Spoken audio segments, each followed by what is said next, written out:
Senco gold and diamonds আয়োজিত রান্নার রানী অনুষ্ঠিত হলো সেকেন্ড বারের জন্য বেহালায়। মামনি প্রথমবার কোনো রান্নার প্রতিযোগিতায় অংশগ্রহণ করলেন। তিনটে অপশন দিয়েছিল এই রান্নার প্রতিযোগিতায় অংশগ্রহণ করার জন্য। এক নম্বর হলো নারকোল, মানে নারকোল দিয়ে কোনো আইটেম বানাতে পারা যায়, অথবা লোটে মাছ, আর অথবা পান। তো মামুনি যেহেতু নিজে পান খেতে বড্ড পছন্দ করেন, তাই পান দিয়ে বানিয়েছিল পানের শরবত। তো এক এক করে সবাই এসে দেখে যাচ্ছিল। ফাইনালি জাজ এসে টেস্ট করে সব ঠিক আছে বলে নাম্বার দিয়ে চলে গেলেন।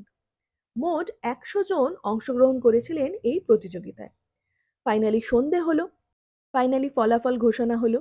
তো কোনো জায়গা না পেলেও যারা এই পানের শরবত চেখে দেখেছে তাদের সবার মনে কিন্তু মামুনি জায়গা করেছিলেন।